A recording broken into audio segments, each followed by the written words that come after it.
কুরবানি ঈদের আগের দিন সবাই যখন আদা রসুন মশলা নিয়ে ব্যস্ত, তখনই আমি আম নিয়ে ব্যস্ত। খুব অল্প সময়ের জন্য গ্রামে গিয়েছিলাম ঈদ করতে, তাই দেবরকে গাছে উঠিয়ে দিলাম আম পাড়ার জন্য। ওকে বললাম দ্রুত আম পাড়ো, আজকেই আচার বানাবো। ও উঠে গেল গাছে, ওই তো দেখা যাচ্ছে ওকে। ছোট যাকে আগে থেকেই বলে রেখেছিলাম আমি গ্রামে যাওয়ার সাথে সাথেই আমরা আচার বানাবো, ও ঠিক তাই করলো আমার সাথে। আমগুলো পাড়া হয়ে গেল, এখন কেটে আচারের জন্য রেডি করতে হবে। আমগুলো দেখতে এত ভালো লাগছিল যে কিছু কাঁচা পাকা আম আছে, ওগুলো গাছ থেকে পড়েই সাথে সাথে ফেটে গিয়েছিল। ওগুলো খেতে বেশি মজা লাগছিল।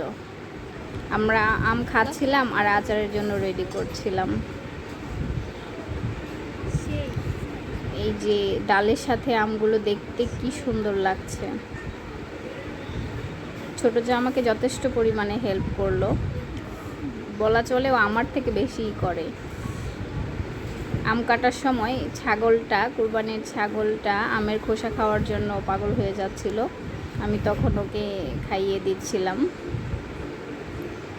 ছোট যা আম কাটছিল আর আমি ছাগলকে খোসা খাওয়াচ্ছিলাম।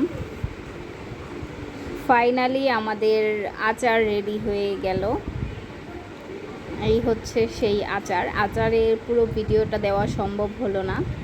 ধন্যবাদ সবাইকে এতক্ষণ আমাকে এত ধৈর্য সহকারে সহ্য করার জন্য। আল্লাহ হাফেজ, আসসালামু আলাইকুম।